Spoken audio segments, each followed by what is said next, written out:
শীতকালে সবজি দিয়ে নানা রকম রেসিপি হয়ে থাকে। আজকে তার মধ্যে একটা ইউনিক রেসিপি তোমাদের সঙ্গে শেয়ার করব। বেঙ্গলি স্টাইল অনুষ্ঠান বাড়ির মতন তৈরি করে দেখাবো এই রেসিপিটা।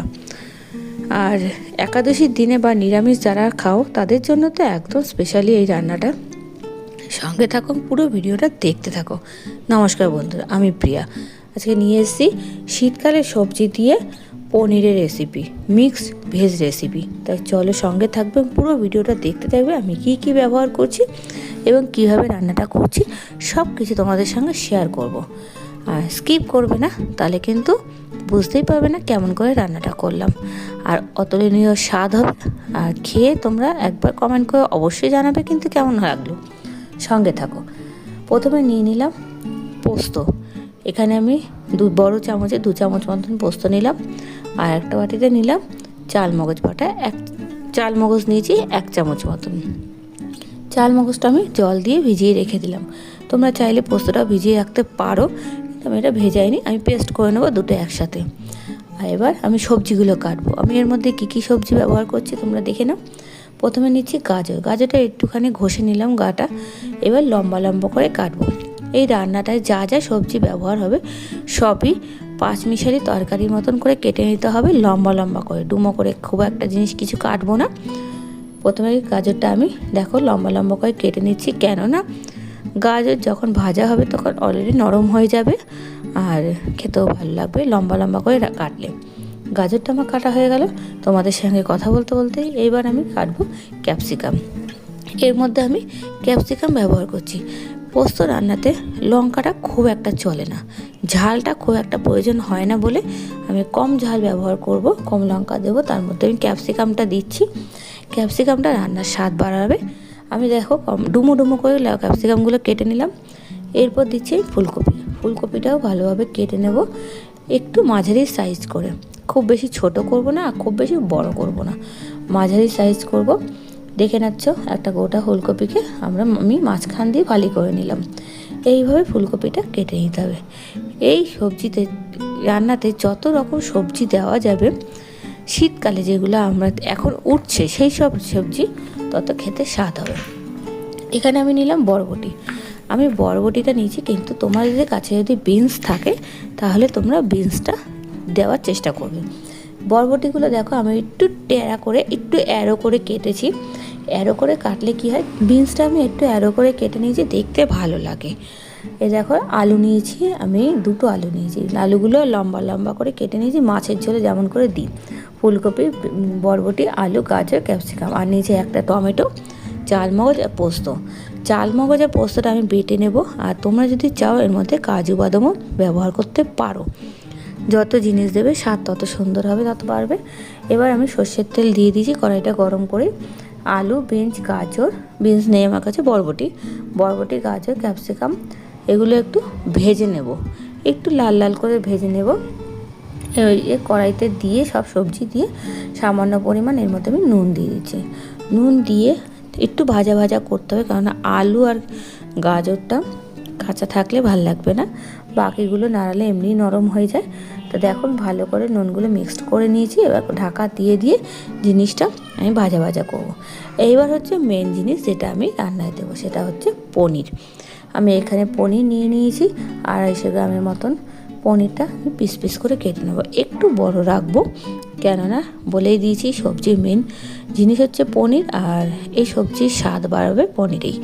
এবার দেখো একটু বড় রাখবো, তার কারণ হচ্ছে যখন পনিরটা মুখে পড়বে অতুলনীয় স্বাদ লাগবে, দারুণ খেতে লাগবে। আর নিয়েছি দই।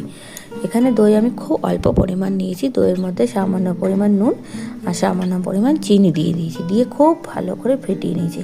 এখানে আমি প্রায় 2 থেকে 2.5 চামচ মতন দই নিয়েছি। একটু মাঝে মধ্যে ঢাকনাটা খুলে দেখবো সবজিগুলো আমার ভাজা ভাজা হয়েছে কিনা। তোমরা এটা দেখতেই পাচ্ছ সবজিটা অনেকটা পরিমাণ ভাজা হয়েছে। একটু লাল লাল করছি কারণে আলুগুলো যাতে কাঁচা না থাকে। আলু যদি কাঁচা থাকে খেতে কিন্তু একদম বাজে লাগবে। দেখো মাঝে মধ্যে ঢাকনাটা ছড়িয়ে দেখে নিচ্ছি, আর তোমরা এটা দেখতেই পাচ্ছ একদম লাল লাল করে ভাজা ভাজা হয়ে গেছে। 80% সবজি আমার একদম ভাজা কমপ্লিট। বাকি যে 20% থাকবে সেটা মশলা কষার সময় আমি ভেজে নেব। এবার আমি সবজিগুলো এক এক করে তুলে নেব। সব সবজিগুলো তুলে নিয়েছি। এই কড়াইতে সামান্য পরিমাণ তেল ছিল, আর একটু তেল দিয়ে এর মধ্যে ফুলকপিগুলো ভেজে নেব। তোমরা যদি মনে করো ফুলকপিগুলো সিদ্ধ করে, অল্প সিদ্ধ করে ভেজে নিতে পারো, আমি এমনি ভেজে নিচ্ছি। এগুলো একটু নুন দিয়ে ভালো করে ভাজা ভাজা করে নেব। ফুলকপিগুলো ভাজা ভাজা করে নিতে নিতে তোমাদের বলে রাখি, পনির অনেক রকমভাবেই তোমরা খেয়েছো। এটা শীতকালে যে সবজিগুলো দিয়ে একটু পাঁচমিশালি টাইপের রান্নাটা করে দেখো পনির দিয়ে, অতুলনীয় স্বাদ হবে। অ্যান্ড নিরামিষ যারা খায় তাদের জন্য তো একদম পারফেক্ট রেসিপি আমি মনে করি। তোমাদের যদি ভালো লেগে থাকে রেসিপিটা কমেন্ট করে কিন্তু জানিও। দেখো কথা বলতে বলতে ফুলকপিগুলো কিন্তু ভাজা হয়ে গেল প্রায় 90%। এবার এগুলো তুলে নিচ্ছি। তুলে নিয়ে যা তেল থাকবে আর তেলের মধ্যে দেবো না, ওই তেলের মধ্যে যে পনিরগুলো আমি কেটে রেখেছি ওগুলোকে একটু ভেজে নেব। আমি পনির সাধারণত খুব একটা ভাজি না, মানে খুব বেশি লাল লাল করে ভাজলে পনির একটু শক্ত হয়ে যায়। আমি জাস্ট পনিরগুলো দিয়ে এপিটোপিট নাড়িয়ে নেব। এইবার অনেকে আছে গরম জলে দিয়ে দেয়, কিন্তু আমি সেটাও করব না। এইভাবে ভাজলে পনিরটা নরম থাকে তুলোর মতন। তোমরা এইভাবে করে দেখো। পনিরগুলো দেখো জাস্ট সামান্য পরিমাণ এপিটোপিট করেছি, করে তুলে নিয়েছি। এর মধ্যে আর কোনো তেল দেবো না, কড়াইতে যা তেল জল আছে তার মধ্যেই রান্নাটা কমপ্লিট করব। এবার আমি ফোড়নে দিচ্ছি 5 ফোড়ন। মিক্সড ভেজ রেসিপি যেহেতু 5 মিশালি তরকারির মতন, তাই 5 ফোড়ন ইউজ করছি। আর এর মধ্যে দিয়েছি আদা আর 3টে কাঁচা লঙ্কা। খুব একটা ঝাল আমি করবো না, পোস্ত রান্নায় খুব একটা ঝাল দরকার লাগে না, তাই 3টে কাঁচা লঙ্কা দিয়েছি।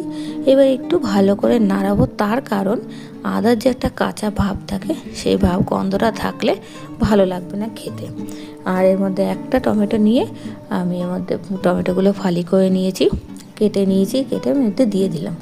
এবার ঢাকা দিয়ে টমেটোটা গলার জন্য অপেক্ষা করব। ঢাকা দিয়ে রেখেছিলাম বলে টমেটোটা খুব তাড়াতাড়ি গলে গেছে।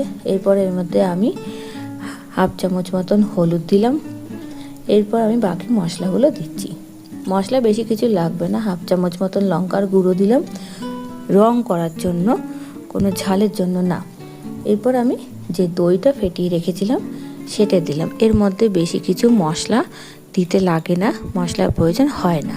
হলুদ গুঁড়ো আর লঙ্কার গুঁড়ো চাইলে তোমরা দিতেও পারো, নাও দিতে পারো, অপশনাল। এবার দইটা দিয়ে ভালো করে আমি নাড়িয়ে নেব। দইটা দিয়ে নাড়াতে লাগবে, তার কারণ যেন চেষ্টা করবে ছাঁকড়া ছাঁকড়া ভাবটা না আসে। দইটা খুব ভালো করে ফেটাতে হবে, এইটার জন্য যে ছাঁকড়া ভাবটা আসলে, ছানা ছানা ভাব আসলে ভালো লাগবে না খেতে।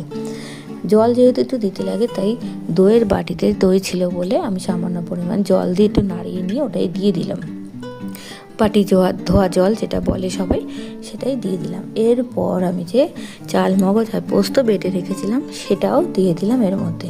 তোমরা চাইলে এর মধ্যে কাজু বাদাম বাটাটাও অ্যাড করতে পারো, সেটাও অপশনাল। আমি এটা দিয়ে ভালো করে এবার নাড়াবো, যতক্ষণ পর্যন্ত নাড়াতে হবে যেখান থেকে মশলা থেকে তেল না বেরিয়ে আসে।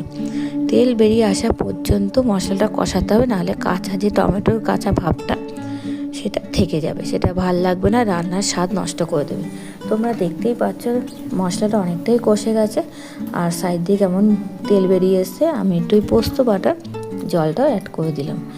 এবার একটু ভালো করে আমি নাড়াতে থাকবো আর একটু মশলাটা কষাবো। মশলাটা কষাতে এর মধ্যে আমি সামান্য পরিমাণ নুন অ্যাড করছি, আর সামান্য পরিমাণ 1 চামচ মতন চিনি অ্যাড করলাম। মিষ্টি আর ঝালটা সম্পূর্ণ নিজেদের স্বাদ অনুসারে দিতে হবে। তোমরা কীরকম মিষ্টি ফেভার করো সেরকমভাবে মিষ্টিটা অ্যাড করবে। এবার ভালো করে মিক্সড করে নিয়ে দেখো তেল বেরিয়ে এসছে, তোমরা দেখতেই পাচ্ছ। এইভাবে তেল বেরিয়ে আসার পর তোমরা সবজিগুলো অ্যাড করে দেবে।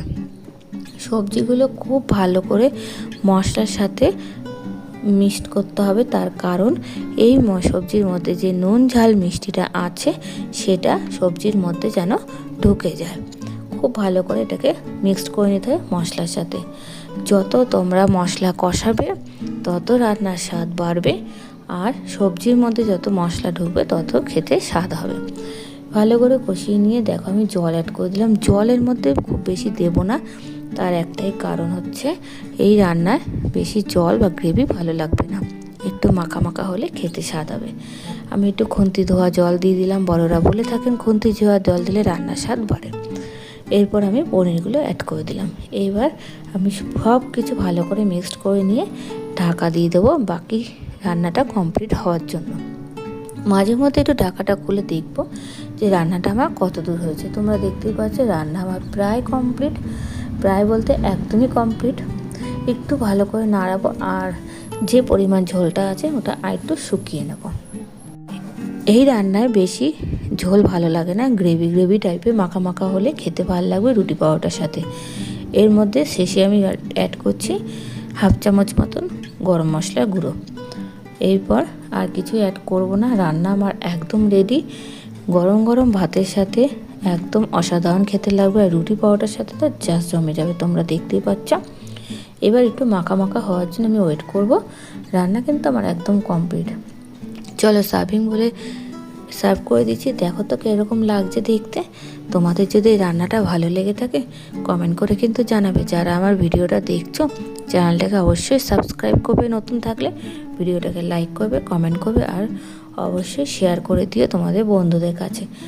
আর বেল আইকনটা প্রেস করতে কিন্তু ভুলো না নিত্য নতুন ভিডিও পাওয়ার জন্য।